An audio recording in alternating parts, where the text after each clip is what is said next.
There are moments in life when the world turns its back on you, and you're left wondering if anyone would notice if you simply disappeared. Anna Briggs knew that feeling all too well. In the winter of 1878, the town of Pine Hollow cast her out into a blizzard with nothing but the clothes on her back. Her husband was dead, his debts unpaid, and nobody wanted the burden of a penniless widow. Most thought she'd freeze before morning. But 8 miles up the mountain, a man who'd lived alone for years found her collapsed in the snow. Thomas Hale had sworn off helping people long ago, but something made him carry this stranger to his cabin. What happened over that long winter would change them both. Before we continue, tell us where you're tuning in from, and if this story touches you, make sure you're subscribed, because tomorrow I've saved something extra special for you. 3 days before Anna Briggs found herself dying in the snow, she stood in the cramped back room of Henderson's general store, her fingers working a needle through a torn flour sack. The November afternoon light came thin and grey through the single window, barely enough to see by, but she'd learned to sew in worse conditions. Her wedding ring caught what little brightness there was. A simple gold band that had once meant everything and now felt like a shackle binding her to a dead man's debts. That's fine work. "Mrs. Briggs," old Henderson said from the doorway, his voice carrying that particular tone of pity that had become familiar over the past 6 months. "But I'm afraid I can't pay you for it." Anna's needle paused mid-stitch. She didn't look up.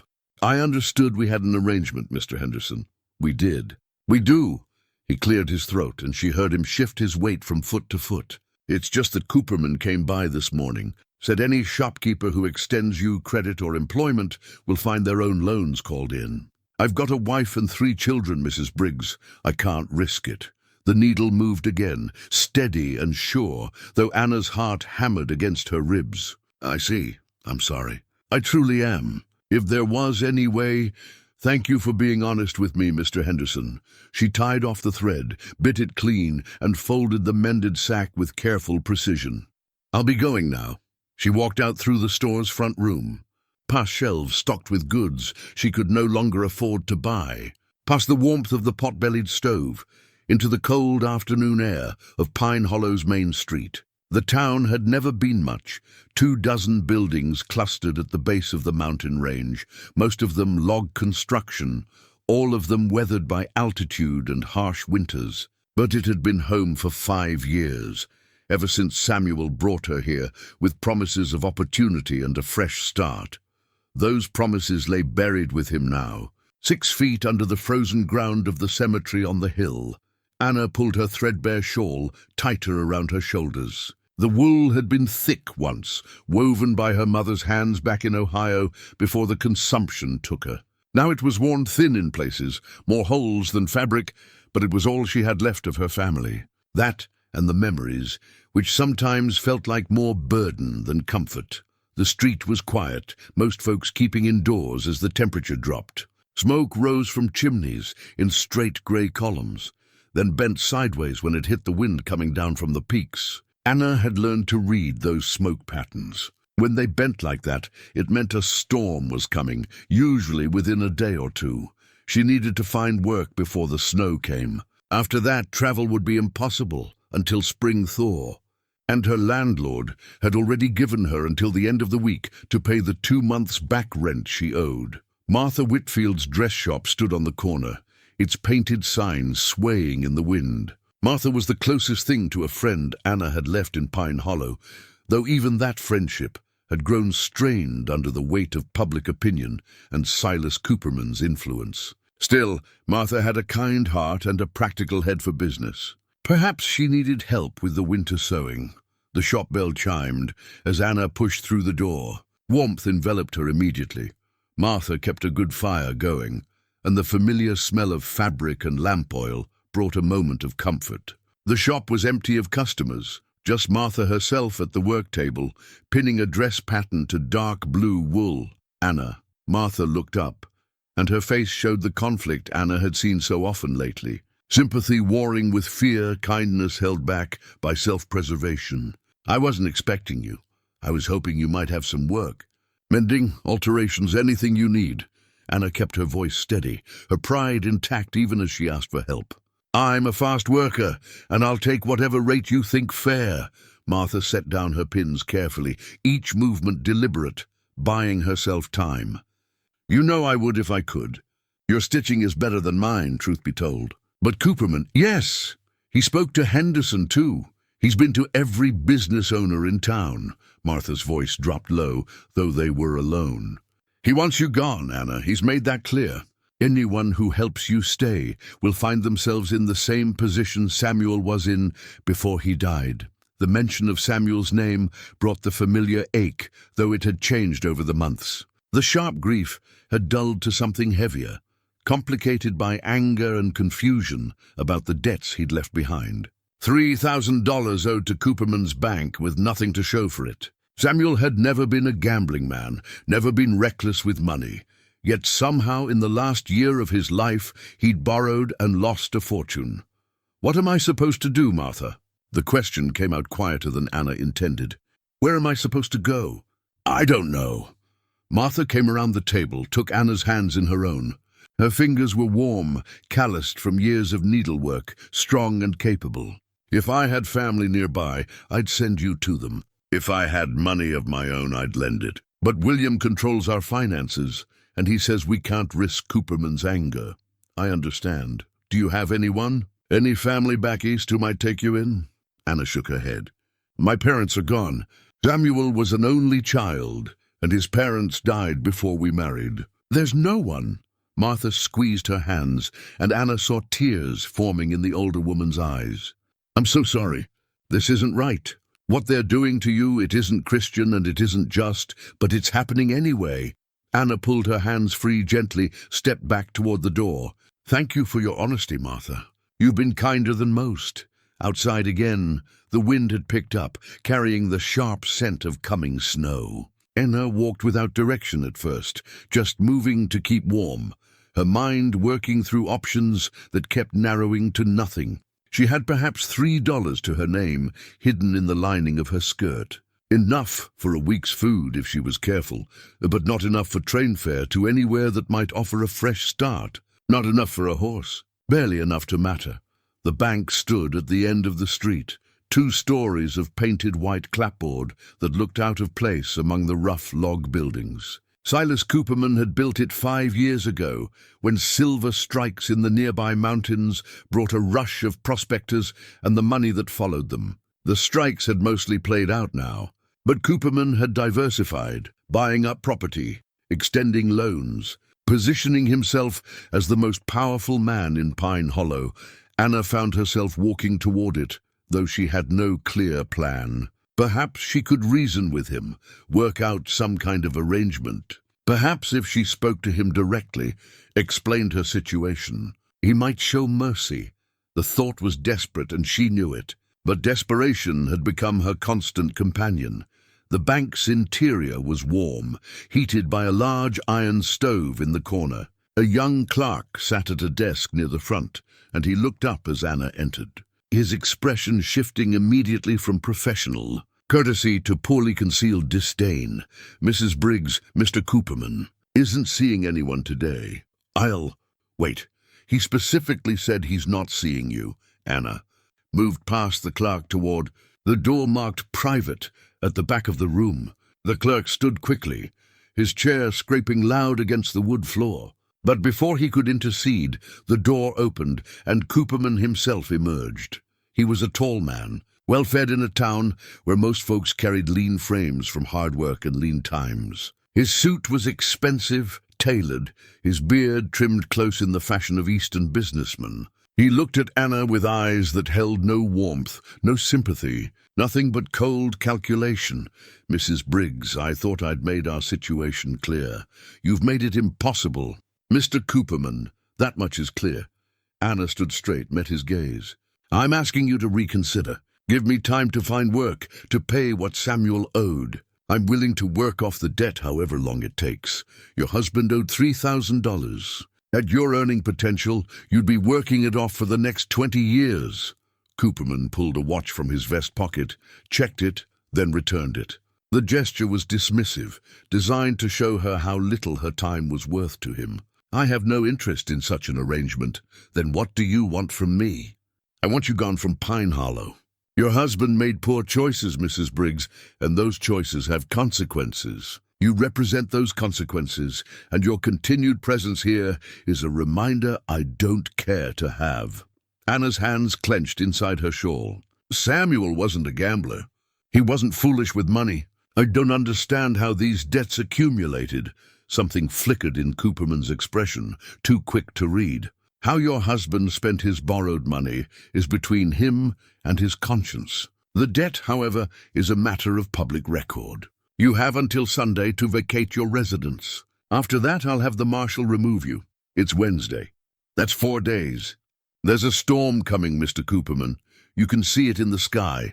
Then I suggest you hurry." He turned back toward his office, then paused. "A word of advice, Mrs. Briggs. Don't bother seeking employment here. I've made it clear to every business owner that helping you remain in Pine Hollow will result in consequences they can't afford. You have no future here. The sooner you accept that, the easier this will be for everyone." The door closed behind him with a soft click that sounded like a cell door locking. Anna stood in the bank for a long moment, the clerk watching her with uncomfortable attention, before she turned and walked out into the afternoon that had grown noticeably colder. The sun hung low behind clouds that looked heavy with snow, and the wind had taken on that peculiar bite that promised a hard freeze by nightfall. She had 4 days, no prospects, and nowhere to go. Friday morning came with a sky the color of old pewter and wind that cut through fabric like it wasn't there at all. Anna stood on the porch of the boarding house with everything she owned tied in a bundle made from a spare blanket. Mrs. Grayson had barely spoken to her, just watched with tight-lipped disapproval as Anna carried her belongings down the stairs.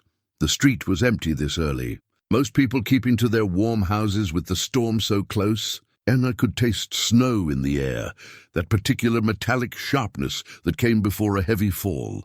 The mountains to the west had disappeared entirely behind low clouds, and the wind carried the smell of pine and ice. She started walking, not toward the train depot, she couldn't afford passage, but toward the eastern road that led through the mountain pass toward the next town, some 40 miles distant. Perhaps she could find work there, somewhere Cooperman's influence didn't reach.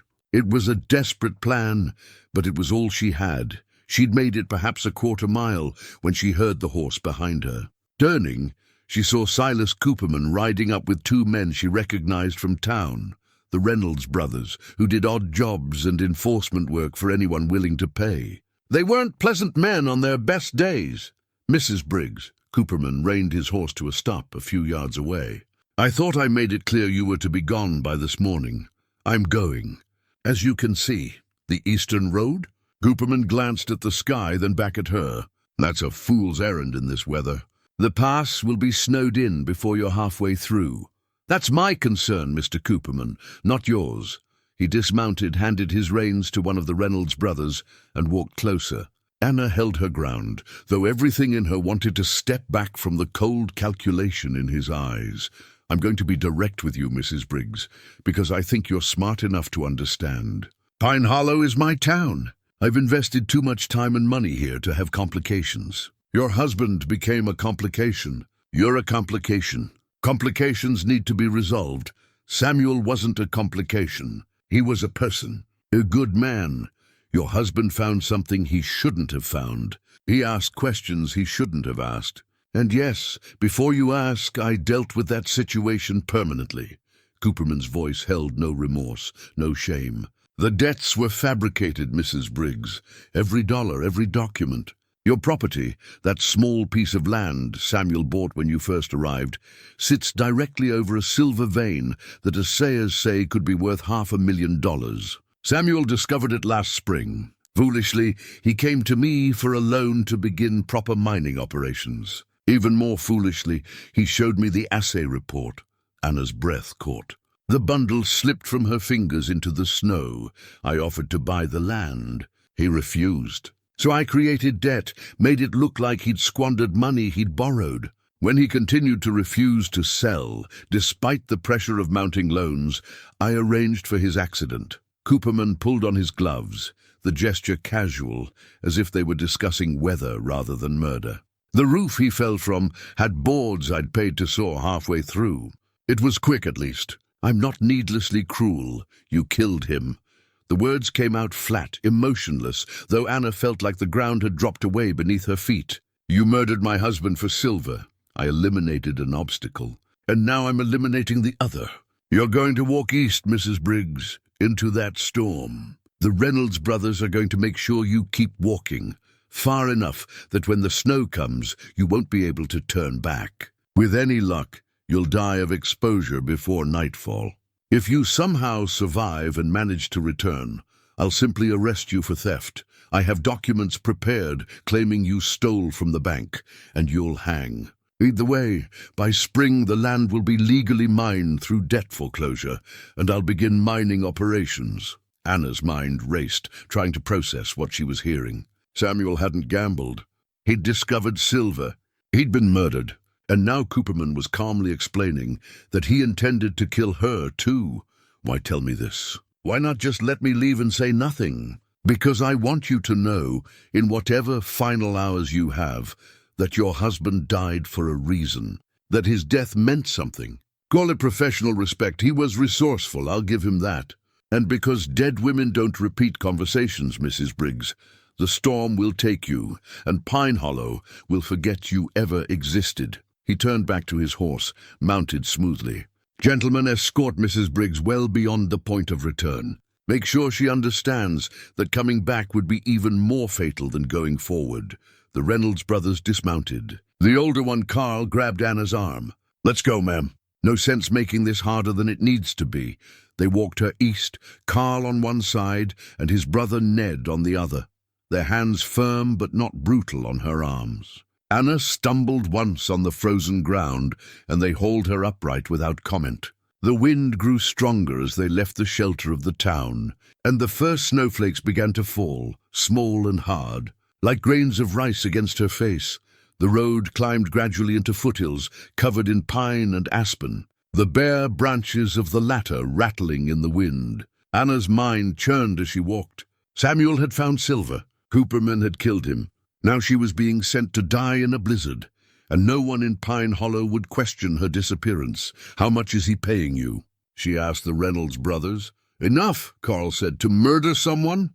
To walk someone out of town. What the weather does after that ain't our concern. They walked for what felt like hours, but was probably less than one. The snow fell heavier now, reducing visibility to a few dozen yards. The temperature had dropped significantly, and Anna's thin dress and threadbare shawl provided almost no protection. Her feet, in worn boots that let in water and cold, had gone numb. Finally, Carl stopped. They were perhaps 5 miles from town, maybe 6, at a place where the road bent around a granite outcropping. Beyond this point, the route became more treacherous, winding up into the high pass. This is far enough, Carl said. You keep walking, Mrs. Briggs. Don't try to come back. If we see you in Pine Hollow again, Cooperman's orders are to shoot you on sight and claim you were trespassing.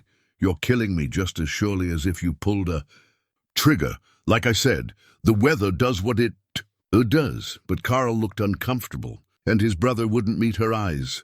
For what it's worth, I'm sorry, but a man's got to make a living. They left her there, turned back toward town. Anna watched them disappear into the snow, then turned to face the road ahead. She could go forward, into the storm and the mountain pass, with no supplies and inadequate clothing. Or she could go back to Pine Hollow and be shot or arrested. Neither option offered survival. She started walking forward because it was the only direction that didn't guarantee immediate death. The snow fell heavier with each step, already accumulating on the road and making footing treacherous. The wind drove straight into her face, stealing her breath, burning her exposed skin. Within minutes, she was shaking uncontrollably from cold. Her mind began to wander, memory mixing with present. She remembered her wedding day, Samuel nervous and earnest as he spoke his vows. She remembered her mother teaching her to sew, patient hands guiding her smaller ones. She remembered the first time she'd seen the mountains, how big and permanent they'd seemed, how she'd thought nothing could move them or change them.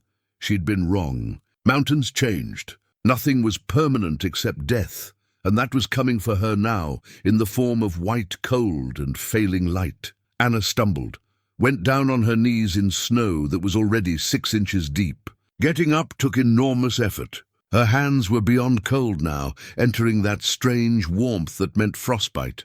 Her feet no longer hurt because she couldn't feel them at all. One step, she whispered to herself, her mother's words. Then another. She took that step. And another.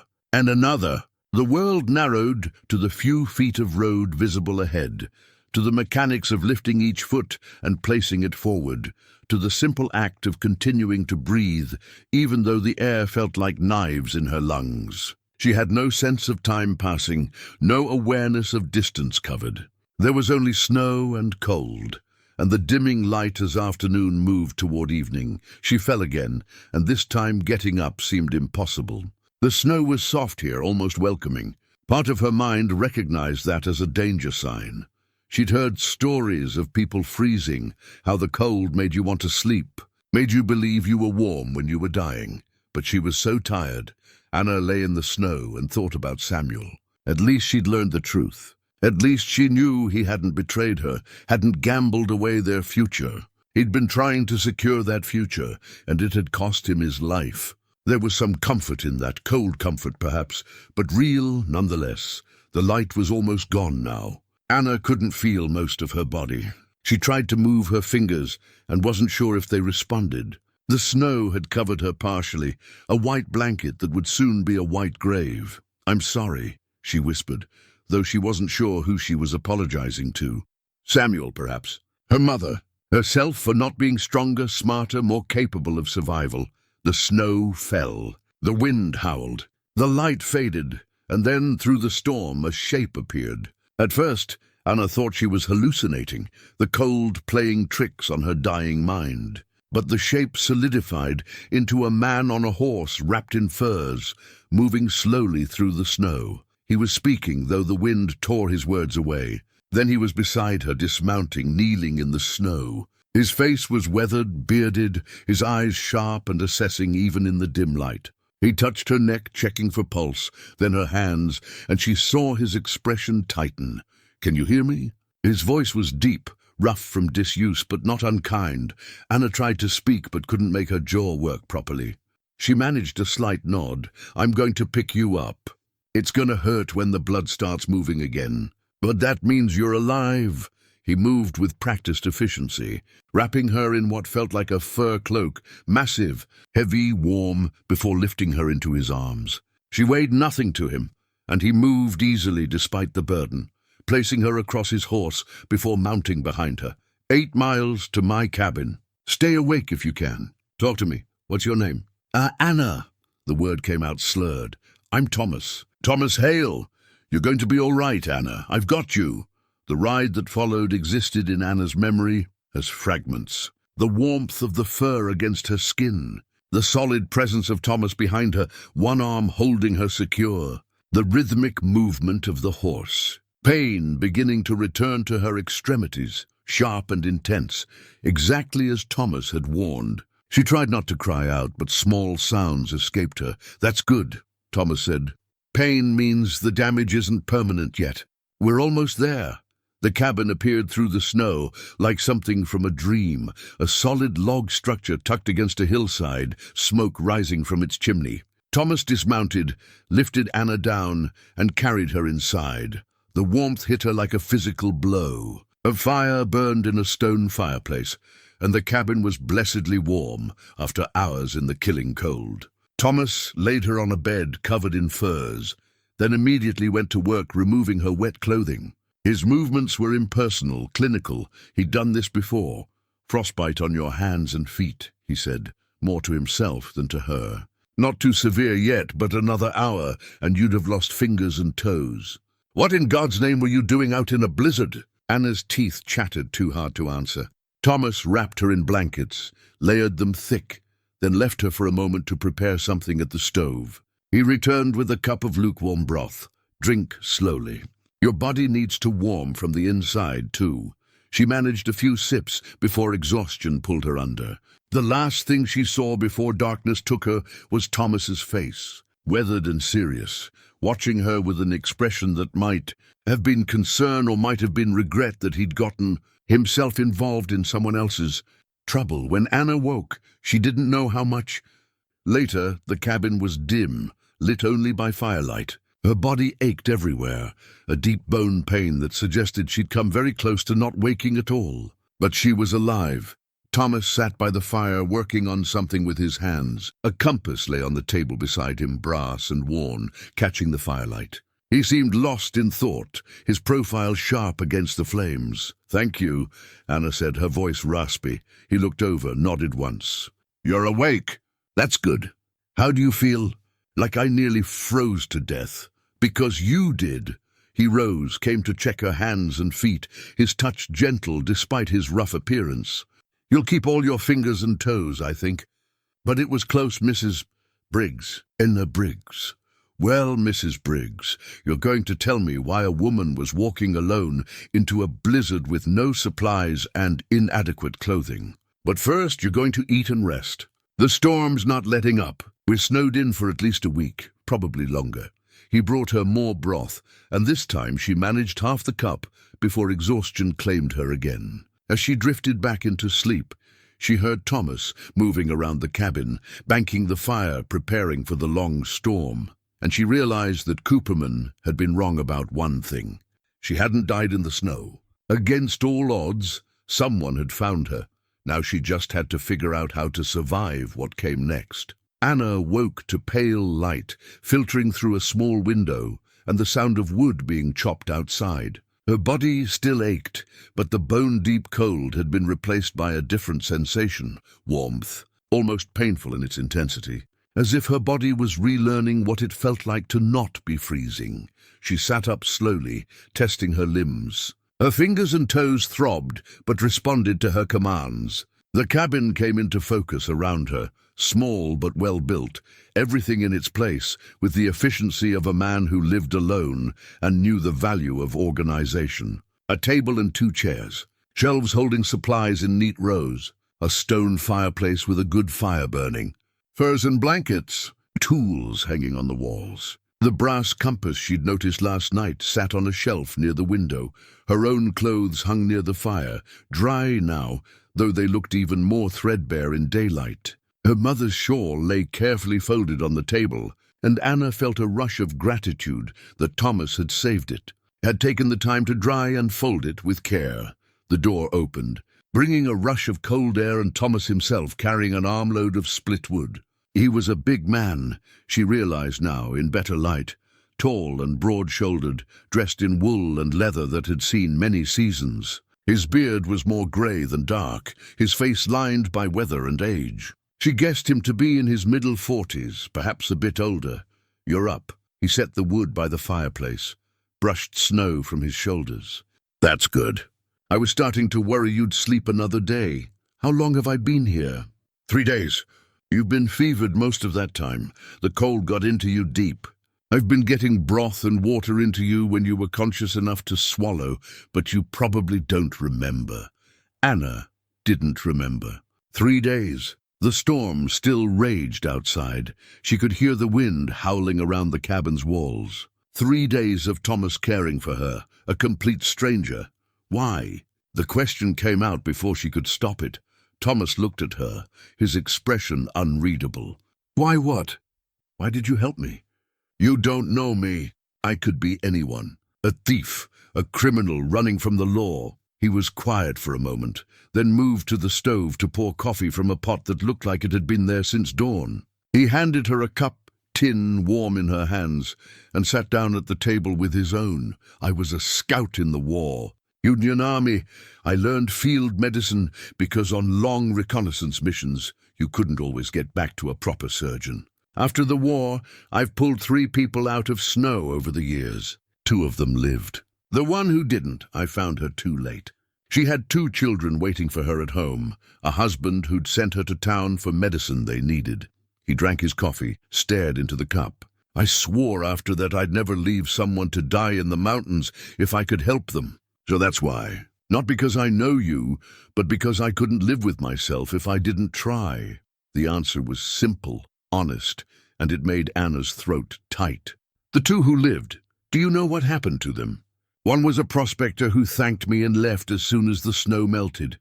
Never saw him again. The other was a boy, maybe 10 years old, who'd gotten separated from his family's wagon train. I kept him here 2 weeks until his people came back looking for him. His father gave me a horse as thanks. Good horse, too. Rode him for 5 years.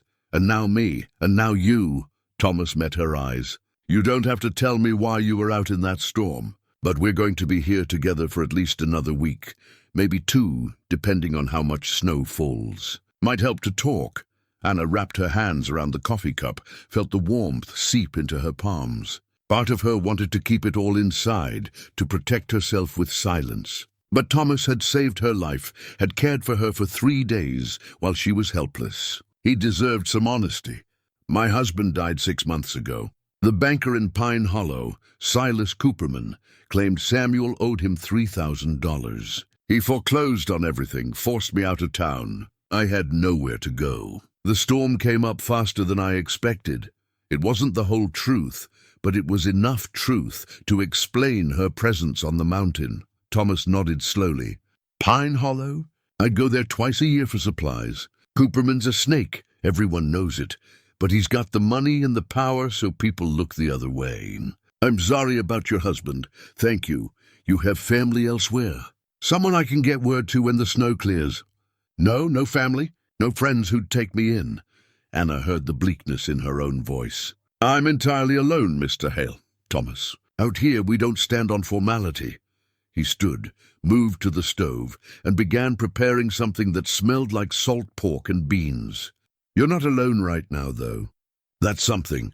Over the next few days, a routine developed. Thomas would wake early, check the storm's progress, tend to his animals, a horse, a mule, and a few chickens he kept in a lean-to attached to the cabin. Anna, as her strength returned, began helping with small tasks, washing dishes in melted snow water, mending Thomas's clothes, which needed it badly, preparing simple meals from his stores of dried meat, beans, flour, and preserved vegetables. They didn't talk much at first. Thomas seemed unused to conversation, comfortable with long silences. But Anna found those silences restful rather than awkward. After months of townspeople's judgment and whispers, being with someone who expected nothing of her felt like a gift. On the 4th day, she was strong enough to stand at the window and look out at the snow. It had accumulated to the height of the cabin's windows, creating a white wall that blocked most of the light. The world had shrunk to this small space, this warm refuge against the killing cold outside. "Does it ever scare you?" Anna asked. Being this isolated, Thomas looked up from the leather strap he was mending. "Used to. First winter after I came up here, I thought I'd made a mistake. The silence gets inside your head, makes you hear things that aren't there. But then I realized the silence wasn't empty. It was full of weather and animal sounds and the mountain itself. You just have to learn to listen differently. How long have you been here?" 12 years. Built this cabin with my own hands the first summer. It's not much, but it's solid. Keeps the wind out, holds the heat in. That's all a man really needs. Why did you come here? To the mountain?" Thomas's hands stilled on the leather. For a moment Anna thought he wouldn't answer, that she'd pushed too far into his privacy. But then he set down the strap and looked at her directly. "I came home from the war to find my wife and daughter dead. Cholera outbreak while I was gone. They'd been in the ground 3 weeks before I got the letter. I couldn't—" He stopped, his jaw working. "I couldn't stay in that house, in that town. Everything reminded me of them, so I left. Came as far west as I could, then up into these mountains. Figured if I was going to hurt, I might as well do it somewhere nobody else had to watch." Anna felt tears prick her eyes. Not for herself, but for this man who'd lost everything and chosen exile rather than sympathy. "What were their names?" "Margaret, my wife, and Clara, our daughter. She was 8 years old." Thomas's voice was steady, but his hands had clenched into fists. "I hadn't said their names out loud in years. Not until just now. I'm sorry I made you— No. He cut her off, but gently. It's all right. Maybe it's time I did say their names. Seems wrong, somehow, that the only place they exist is in my memory, and I won't even speak of them. Anna crossed to the table, sat down across from him. Her own grief felt small suddenly, compared to losing a child, losing a whole family. At least she and Samuel had had time together, even if it had ended badly. At least she'd been there when he died. Samuel and I tried for children, she said quietly. I was pregnant 3 times. Lost each one before the 4th month. After the 3rd time, the doctor said my body probably couldn't carry to term. It broke something between us, I think. Samuel never blamed me out loud, but I always felt like I'd failed him somehow. That's a hard thing to carry, yes, but at least I knew him, loved him, had years together even if they weren't what we'd hoped. Your daughter never got to grow up. Your wife never got to see you come home. That's worse. Thomas was quiet for a long moment. When he spoke again, his voice was rough. There's no scale for grief, Anna. It all hurts. Trying to measure whose pain is greater doesn't help anyone. They sat in companionable silence after that, both lost in their own memories. Outside, the wind continued its assault on the cabin. But inside, the fire crackled warmly, and the lamp cast gentle light across the rough wood table. That night, Anna had the nightmare for the first time in weeks. She was back in Pine Hollow, watching Samuel fall from the roof in slow motion. But in the dream, she knew about the sword boards.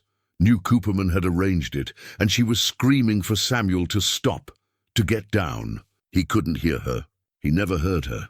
And then he fell, and she woke gasping in the darkness. Thomas was there immediately, a lamp lit, his hand on her shoulder. You're safe. You're in the cabin. It's just a dream.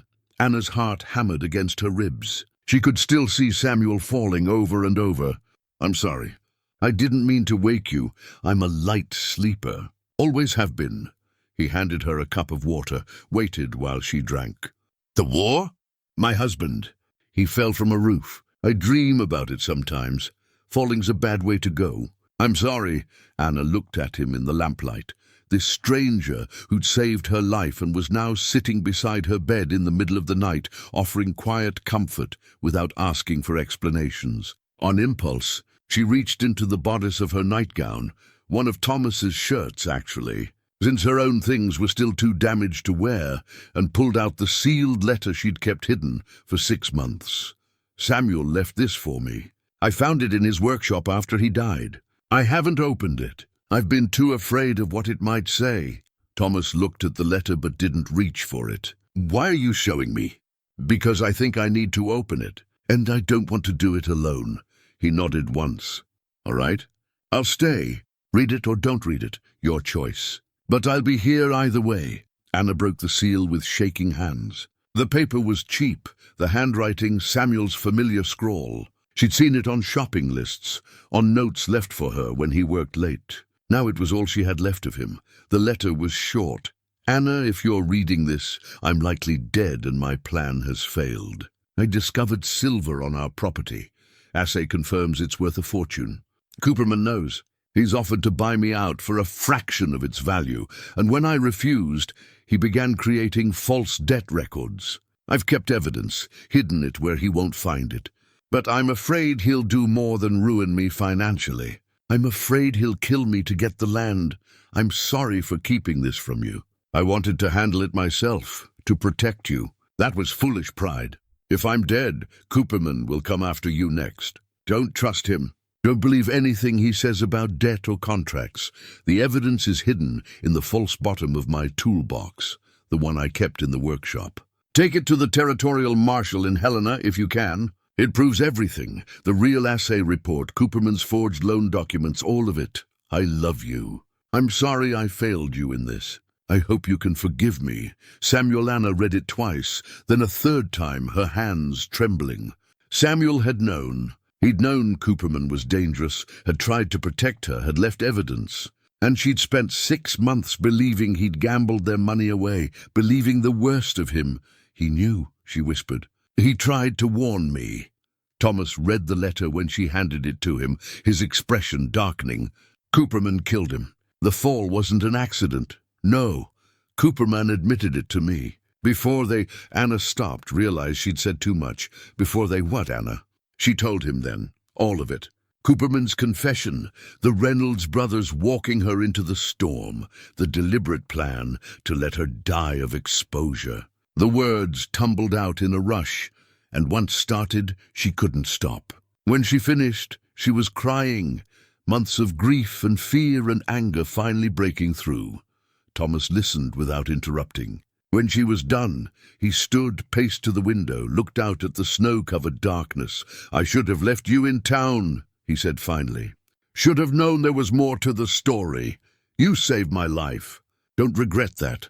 I'm not regretting saving you. I'm regretting that I can't ride down there right now and put a bullet in Cooperman." Thomas's voice was hard, colder than she'd heard it. "He murdered your husband, tried to murder you, and he'll get away with it if something isn't done.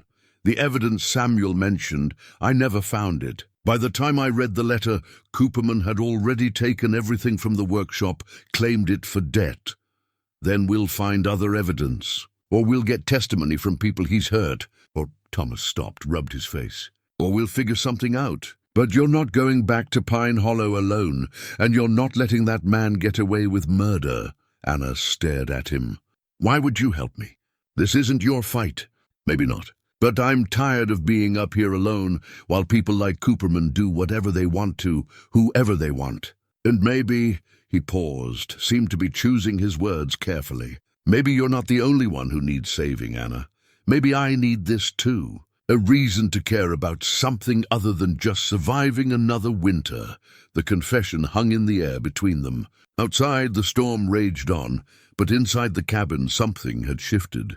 They weren't strangers anymore. They were allies, bound by shared grief and the determination to see justice done. "When the snow clears," Anna said, "we'll go back together. We'll find the evidence or make new evidence. We'll expose him." "When the snow clears," Thomas agreed. And for the first time since Samuel died, Anna felt something other than despair. She felt anger, yes, but also purpose. Cooperman thought he'd won. He thought she'd died in the snow, convenient and quiet. He was wrong. She was alive, she knew the truth, and she had an ally. That would have to be enough. The storm broke on the 7th day. Anna woke to sunlight streaming through the window, real sunlight, bright and clear, the first she'd seen since arriving at the cabin. The silence was startling after days of wind's constant howl. When she looked out, the world had been transformed into a landscape of white, pristine and beautiful and utterly inhospitable. Thomas was already up, dressed for the cold, preparing to dig out the lean-to where the animals were kept. "Storm's over," he said, "but we're still snowed in. It'll take weeks for the pass to clear enough for travel." "Maybe longer," Anna nodded, part of her relieved. She wasn't ready to face Pine Hollow yet, wasn't ready to confront Cooperman or the people who'd stood by while he ruined her. Here in the cabin she could gather her strength, plan, prepare. Here she was safe. The days developed a rhythm. Thomas taught her mountain skills, how to read weather in the sky, how to move safely through deep snow, how to preserve food and ration supplies. Anna took over more of the domestic work, cooking meals that were simple but nourishing, mending not just Thomas's clothes but improving them, adding patches and reinforcements that would last.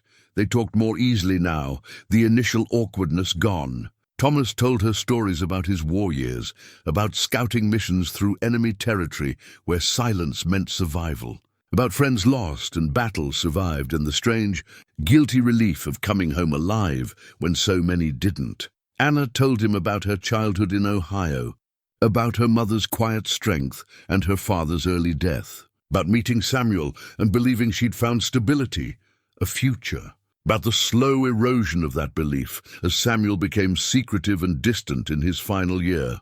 "I was angry at him," Anna admitted one evening as they sat by the fire. "Even after he died, I was angry. I thought he'd been weak, foolish. Now I know he was trying to protect me, trying to handle everything himself. But I'm still angry. Angry that he didn't trust me enough to tell me the truth. Angry that he left me alone to deal with the consequences. Anger's natural. Doesn't mean you didn't love him. I did love him, but I'm not sure I knew him at the end. And now I never will. Thomas stared into the fire, his face thoughtful. "Margaret and I had a fight before I left for the war. Something stupid, I can't even remember what now. I was angry when I left, and she was crying, and I didn't turn back to make it right. Figured I'd have years to apologize when I came home. But I didn't get years. I got nothing. And I've spent 12 years wondering if she died, thinking I was still angry with her. She knew you loved her. A fight doesn't erase that. Maybe, but I'll never know for sure. That's the thing about death, Anna. It leaves all these questions behind, all these conversations you'll never get to have. All you can do is make peace with the uncertainty." 2 weeks into their isolation, Anna was folding laundry when she found it, a small tin box tucked behind a loose board in the wall, near where she slept. It had clearly been there a long time, the tin spotted with rust, and she almost put it back without opening it. But curiosity won. Inside was a daguerreotype.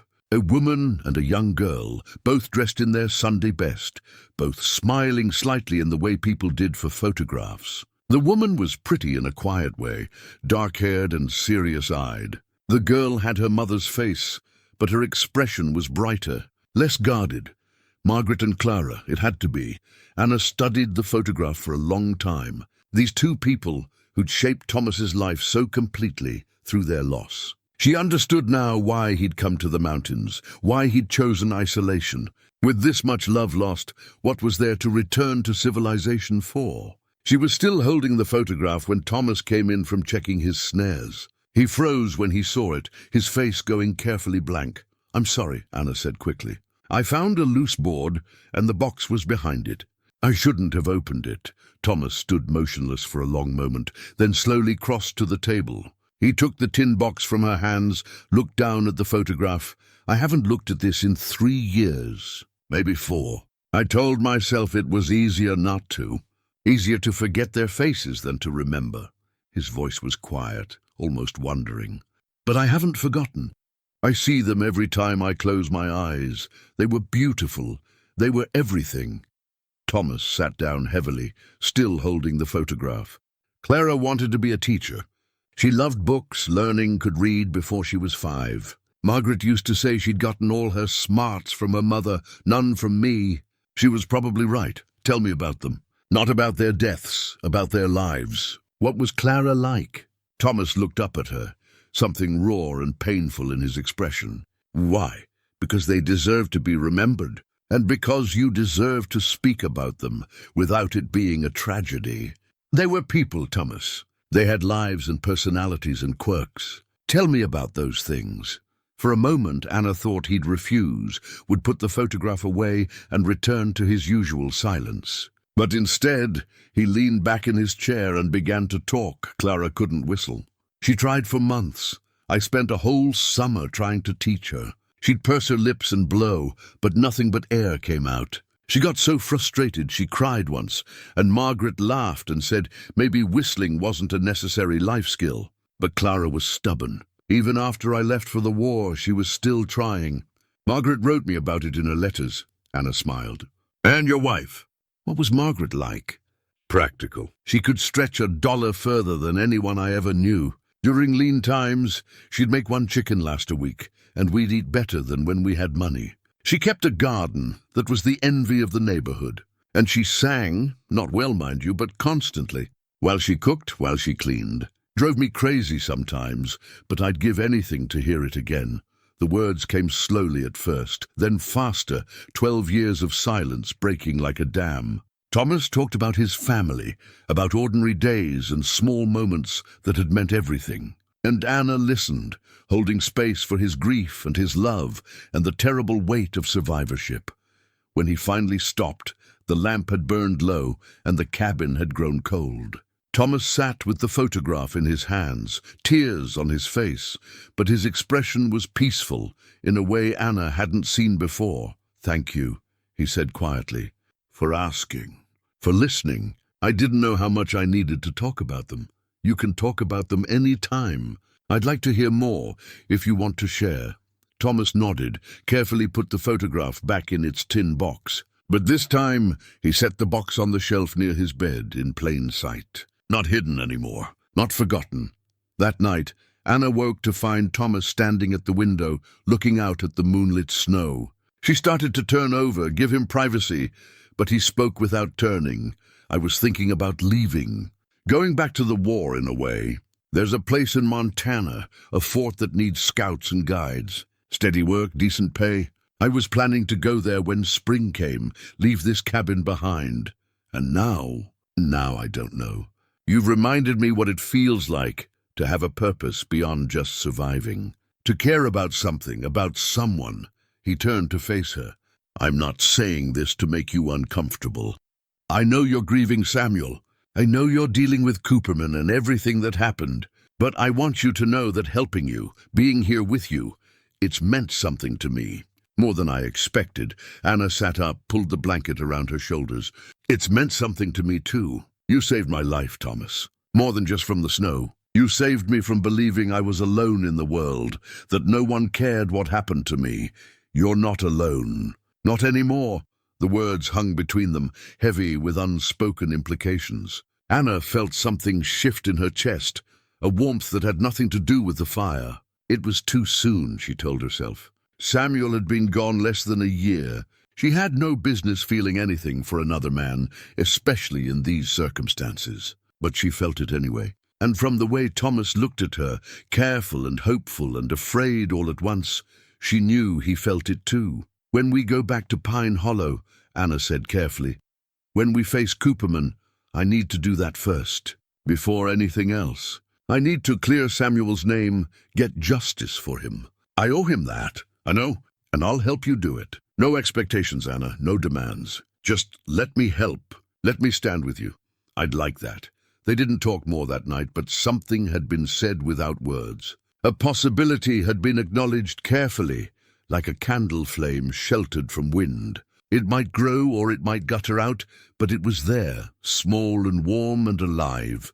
Over the following days, as February gave way to early March, Anna noticed changes in herself. She was stronger physically, the mountain work and Thomas's teaching having built muscle and endurance she hadn't possessed before. But more than that, she felt stronger inside. The woman who'd walked into the blizzard had been broken, defeated, ready to die. The woman who would walk out when spring came was different. She had purpose. She had an ally. And she had anger, clean and righteous, directed at a man who'd thought himself untouchable. Cooperman had made a mistake when he sent her into that storm. He'd assumed the mountain would kill her, that nature would do what he was too cautious to do directly. But the mountain hadn't killed her. Instead, it had given her time to heal, to plan, to prepare. When she returned to Pine Hollow, she wouldn't be the penniless widow people had pitied or scorned. She'd be something else entirely, something dangerous. And Silas Cooperman was going to learn that some women didn't die quiet. Some women came back. March brought the first signs that winter's grip was loosening. The sun rose earlier each morning and set later each evening. During midday, the temperature climbed above freezing, and Anna could hear water dripping from the cabin's eaves, snow melting and refreezing. The mountain's slow thaw beginning. Thomas began taking longer trips to check his trap lines, sometimes gone for half a day or more. He always left Anna well supplied with firewood and food, and he'd taught her how to use his rifle if needed, though he said she'd likely never need it. Bears are still sleeping. Wolves won't come near the cabin if you keep the fire going.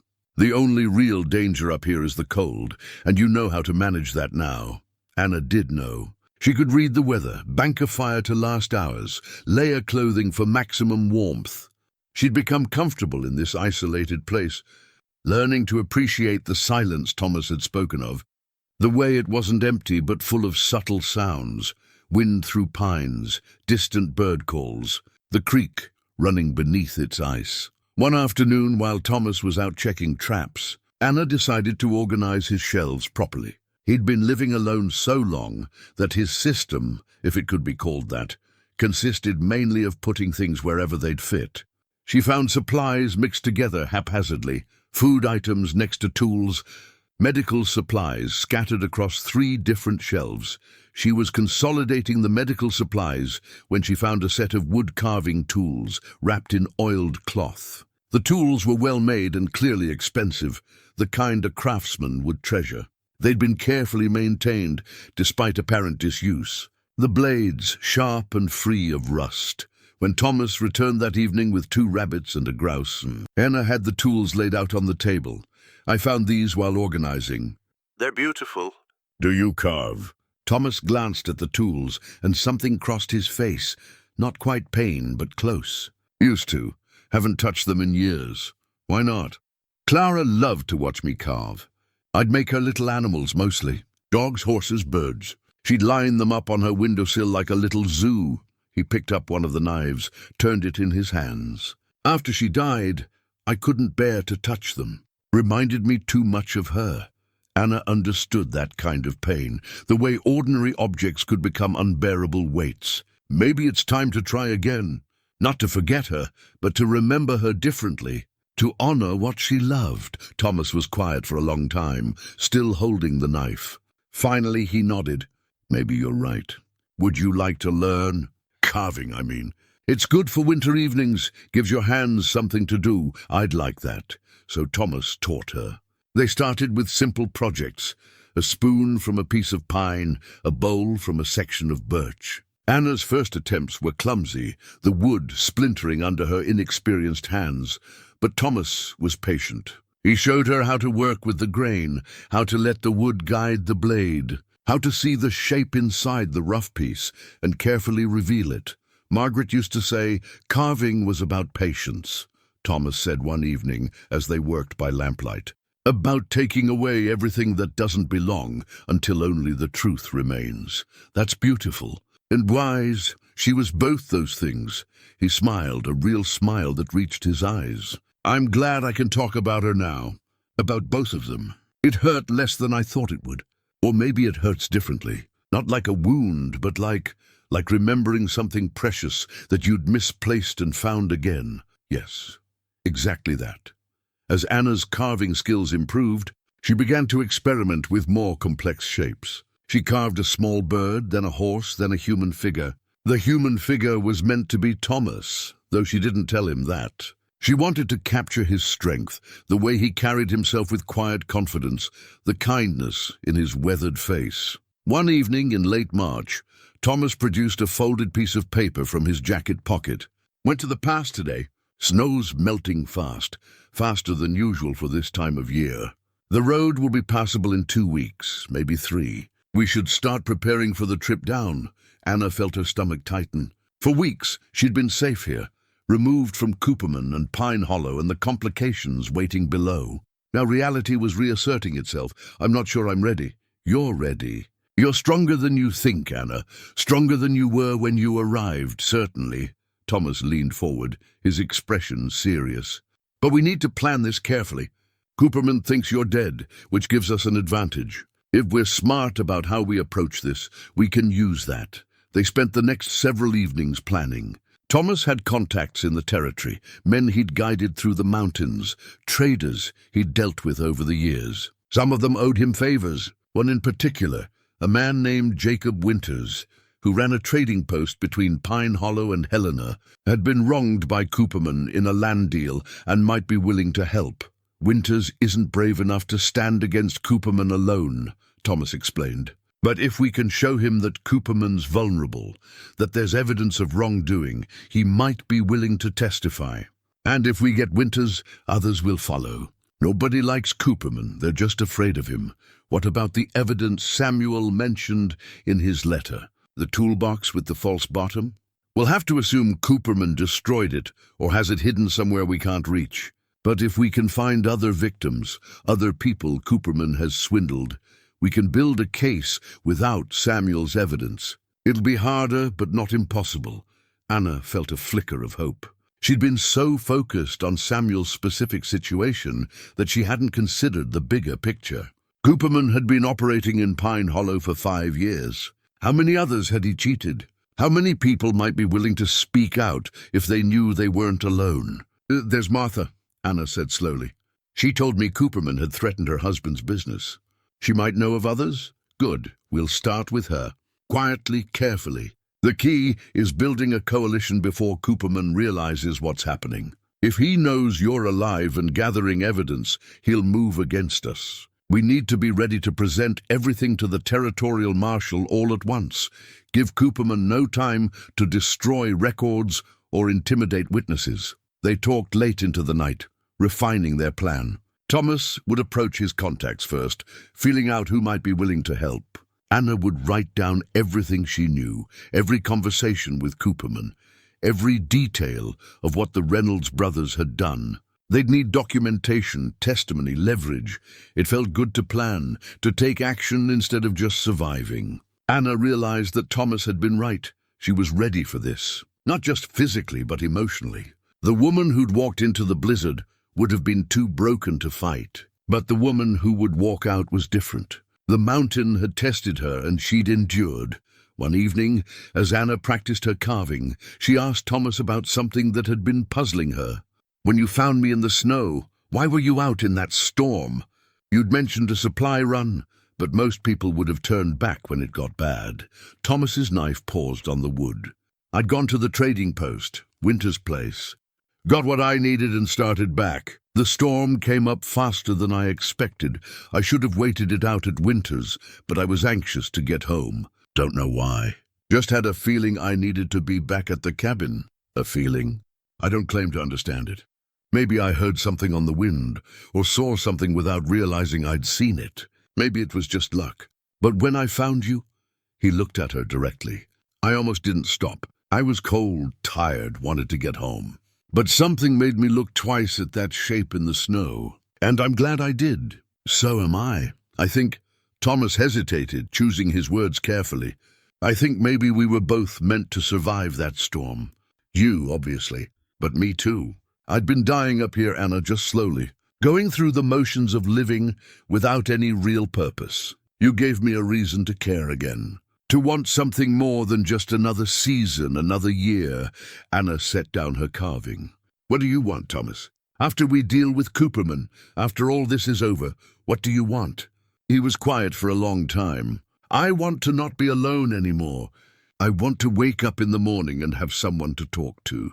I want to build something, not just maintain it. I want— He stopped, then finished in a rush. I want what I had with Margaret and Clara, not to replace them, but to have that kind of connection again. That sense of home, with me, if you're willing. I know it's too soon. I know you're still grieving Samuel. But yes, with you if you'll have me. Not now, not until you're ready. But someday. Anna's heart beat fast. Part of her felt guilty for even considering this, for feeling anything for another man so soon after Samuel's death. But Samuel was gone, and she was alive, and Thomas was offering her something she'd thought she'd lost forever. A future, a partnership, a home. I don't know if I'm ready, she said honestly. But I know I want to find out. After we finish in Pine Hollow. After I've cleared Samuel's name and seen Cooperman answer for what he did. Maybe then we can talk about what comes next. That's enough for me. More than enough. The next day, Thomas rode down to check the pass and came back with news. Road's clear enough for travel. We can leave day after tomorrow if you're ready. Anna looked around the cabin that had been her refuge, her sanctuary, for nearly 2 months. She'd arrived here barely alive, broken and defeated. She was leaving stronger, prepared, with an ally and a plan. I'm ready. They spent the next day preparing. Thomas checked and cleaned his weapons, a rifle and a pistol, both well maintained. Anna packed the few belongings she had, including her mother's shawl, now mended and clean. Thomas gave her one of his extra coats, heavy wool that would keep her warm on the ride down. That final evening, Anna finished the carving she'd been working on, a pine box. Small but intricately decorated with carved scenes of the mountain, the cabin, trees bent under snow. Inside, she placed her mother's shawl, Samuel's letter, and the photograph of Thomas's family that he'd given her permission to keep for our memories, she explained when she showed it to Thomas. The things that shaped us, the people we loved and lost. We carry them with us, but we don't have to carry them as burdens. They can be treasures instead. Thomas examined the box, running his fingers over the carved details. This is beautiful work. You've learned well. I had a good teacher that night. Anna lay awake, listening to the familiar sounds of the cabin, the fire's crackle, Thomas's steady breathing from his bed across the room, wind in the pines outside. Tomorrow, they'd begin the journey back to civilization, back to conflict and confrontation and uncertainty. But tonight, she was safe. Tonight, she was home, in the unexpected sanctuary the mountain had provided. In the darkness, Thomas's voice came quiet. "Anna, I want you to know, whatever happens in Pine Hollow, whatever we face, you're not alone in it. I'll stand with you, I know. Thank you, Thomas. It's not just debt I'm paying, or obligation I'm meeting. It's more than that." Anna understood what he wasn't quite saying. "I know. For me too." Silence settled again, but it was a comfortable silence, full of understanding and the beginning of something neither of them was quite ready to name, but both felt growing between them like the first. Green shoots of spring pushing through melting snow. Tomorrow they'd face the world.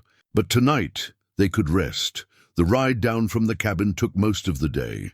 The mountain trail was treacherous with snowmelt, sections washed out or thick with mud that sucked at the horses' hooves. Thomas led the way on his sorrel gelding, Anna following on the mule, steadier and more sure-footed than a horse in these conditions. They didn't head straight for Pine Hollow. Instead, Thomas guided them northwest toward Winter's trading post, a day's ride from the town. Better to approach this carefully, to gather allies before facing Cooperman directly. Anna found herself studying Thomas as they rode, seeing him differently now in the broader world. In the cabin, he'd been her whole universe, their relationship existing in isolation. But out here, watching him navigate the trail with practiced ease, she saw him as others might see him, a capable mountain man, weathered and strong, a guide worth following. Around midday, they stopped to water the horses at a creek running fast with snowmelt. Thomas produced jerky and hardtack from his saddlebags, and they ate standing, neither wanting to sit in the wet ground. "How far to Winter's place?" Anna asked. "Another 4 hours if the trail stays passable. We'll get there before dark." Thomas scanned the sky, reading weather signs. "Clear through tomorrow, I'd say. Good traveling weather. What if Winters won't help us? Then we find someone else." But Winters is practical. Show him that Cooperman is vulnerable, that there's profit or safety in opposing him, and he'll come around. He's not brave, but he's not foolish either. They remounted and continued. As they descended, the landscape changed. Snow gave way to mud and dead grass. Bare aspens showed the first hint of bud on their branches. Spring came earlier at lower elevations, and Anna felt almost dizzy at the sudden abundance of space and light after months in the cabin's close confines. By late afternoon, they emerged from the forest onto a rough road that led to Winter's trading post. The building was larger than Anna expected, a 2-story log structure with a wide porch and several outbuildings. Smoke rose from 2 chimneys, and she could see a corral with several horses and a vegetable garden just beginning to green. A man emerged from the main building as they rode up.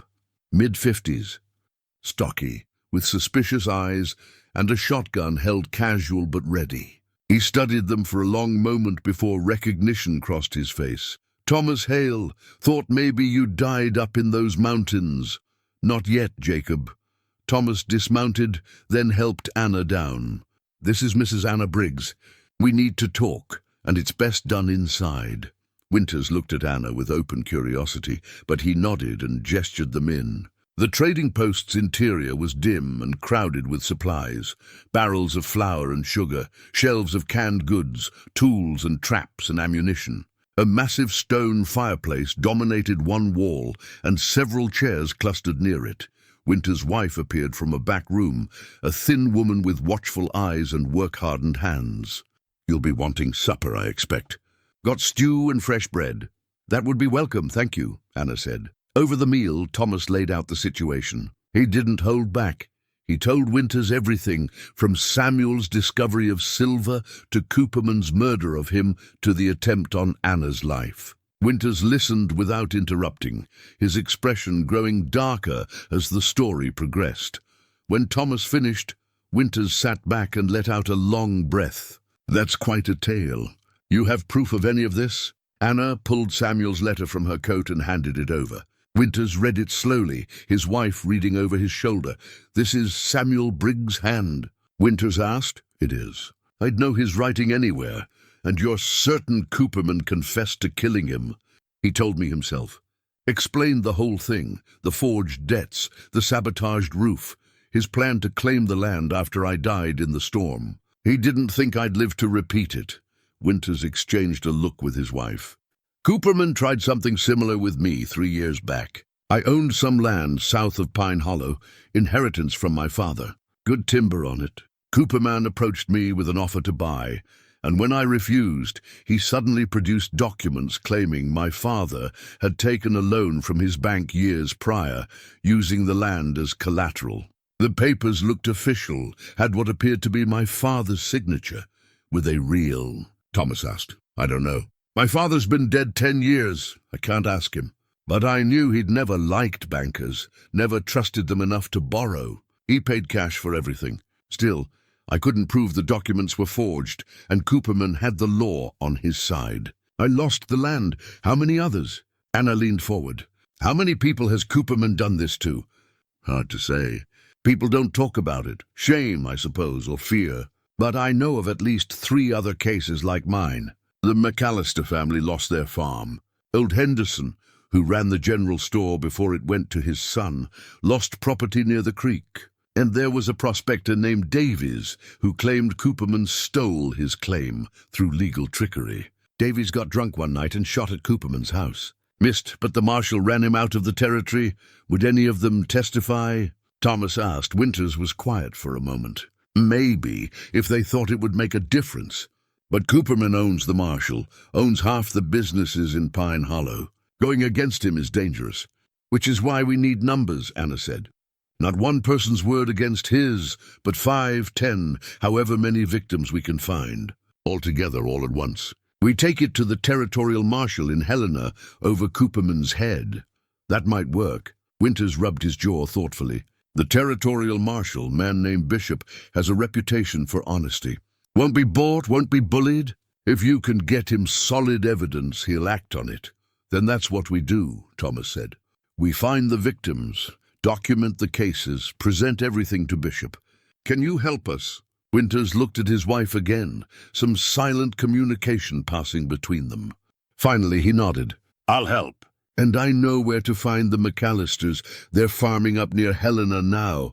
Might be willing to talk. Henderson's son might have records from his father's case. And I heard Davies ended up in Butte. Could send word to him." "What about people still in Pine Hollow?" Anna asked. "Were people who've been hurt but are too afraid to leave or speak up?" "Martha Whitfield, the seamstress," Winter's wife said quietly. "Cooperman holds a loan over her husband's business. She might talk if she thought there was real chance of stopping him. And there's the Reynolds brothers. The Reynolds brothers work for Cooperman," Anna interrupted. "They're the ones who walked me into the storm." "I know. But Carl Reynolds has a conscience, or at least the shadow of one. His brother Ned is pure mean, but Carl, he might be persuaded to testify if he thought he wouldn't hang for it." The conversation continued into the evening. Winters drew up a list of possible witnesses and began calculating how to approach each one. Some would need to be contacted discreetly, others might respond to a direct appeal. It would take weeks to gather everyone, to document their cases, to prepare a presentation strong enough to convince the territorial marshal to act. "Where will you stay while we work on this?" Winters asked. "Can't go back to the cabin, too isolated. And Pine Hollow's too dangerous if Cooperman learns you're alive. There's an old trapper's cabin, about 10 miles west of here," Thomas said. "Haven't been used in years, but it's still standing. We could base ourselves there, stay out of sight while we coordinate everything. I'll supply you," Winters offered. "Food, ammunition, whatever you need. Consider it my contribution to bringing that snake down." They left the trading post before dawn the next morning, supplied and provisioned, with Winter's promise to begin contacting potential witnesses. The trapper's cabin Thomas had mentioned was rougher than his own place. 1 room, dirt floor, roof that leaked in several places. But it was shelter, and it was hidden, accessible only by a trail that few people knew existed. Over the following weeks, a network began to form. Winters sent word to the McAllisters and Davies. Thomas rode out to contact people he knew who'd had dealings with Cooperman. Anna wrote everything down, creating a detailed record of each case, each piece of evidence, each witness statement. Martha Whitfield was the hardest to approach. Anna couldn't risk going into Pine Hollow herself, so Thomas went, claiming to need dress goods for his sister staying with him. Martha was suspicious at first, afraid of a trap. But when Thomas mentioned Anna's name and showed her Samuel's letter, she broke down weeping. "I was so sorry," Martha told Thomas in the back room of her shop, her voice barely above a whisper. "I tried to help, but William was so afraid of losing the shop. Cooperman threatened to call in our loan if I gave Anna any work or shelter. I've felt guilty every day since, knowing she probably died in that storm. She didn't die. She's alive and she's fighting back. Will you help her?" Martha wiped her eyes, straightened her shoulders. "Yes. Tell me what you need." Thomas returned to the trapper's cabin with Martha's testimony. Cooperman had forged her husband's signature on loan documents, doubling their debt without their knowledge. She had the original documents and the forgeries, had kept them in case she ever found the courage to challenge him. "That's good," Anna said, reading through Martha's statement. "That's evidence of forgery. If we can show a pattern of it, Bishop will have to act." More witnesses came forward, slowly but surely. The McAllisters provided testimony about their farm. Davies, contacted in Butte, sent a detailed account of how Cooperman had stolen his mining claim through manipulation of territorial land office records. Each case added weight, built the picture of systematic fraud and intimidation. The breakthrough came from an unexpected source. Carl Reynolds appeared at the trapper's cabin late one evening, alone, his hat in his hands. "Mrs. Briggs," he said when Anna answered his knock. "I need to talk to you." Thomas was there immediately, rifle ready, but Anna waved him back. "Let him speak. I've been thinking about what we did, walking you out into that storm. I told myself it wasn't murder, that you might survive, that we were just following orders. But I knew you'd die, and I did it anyway because Cooperman paid well and because I was a coward." Carl looked at his boots. "I can't undo it, but I can testify. I can tell the marshal what Cooperman ordered, what we did. Won't bring your husband back, but maybe it'll help." "Why now?" Thomas asked, still suspicious. "Why come forward?" "Because my wife's pregnant. First child. And I was thinking about what kind of man I want to be when that baby looks at me. Not the kind who murders women for money. Not the kind who serves a snake like Cooperman." Carl met Anna's eyes. "I'm not asking for forgiveness, just offering testimony if you'll have it." Anna studied him for a long moment. Carl Reynolds had helped try to kill her, but he was also the key to proving Cooperman's direct involvement in attempted murder. "I'll have your testimony. But you understand that when this goes to court, you'll likely face charges yourself." "I understand. I'm willing to take responsibility for what I did." Carl's testimony was damning. He detailed Cooperman's orders, described the conversation where Cooperman had admitted to murdering Samuel, provided dates and specifics that corroborated Anna's account. With Carl's statement, they had direct evidence of conspiracy to commit murder. By mid-April, the case was built. 23 witnesses, 14 documented cases of fraud or intimidation, physical evidence of forgery, testimony of murder, and attempted murder. Anna and Thomas spread it all out in the trapper's cabin, papers covering every surface, a web of crimes spanning 5 years. "This is enough," Thomas said. "Bishop will have to act on this. We need to take it to Helena." But Anna was staring at one particular document, the property deed to the land she and Samuel had owned. The land with the silver. According to the records Winters had obtained, Cooperman hadn't filed a claim on it yet. Legally, it still belonged to her. "He's waiting," Anna said slowly. "Cooperman's waiting to make sure I'm really dead before he files the claim. He doesn't want any legal complications. So that land is still mine. Which means the silver is mine. Which means," Anna looked up at Thomas, realization dawning. "Which means we have leverage. Real leverage. Not just testimony, but financial pressure. If I reclaim that property publicly, Cooperman loses everything he's worked for. And if he tries to stop me, he proves his guilt. Thomas smiled slowly.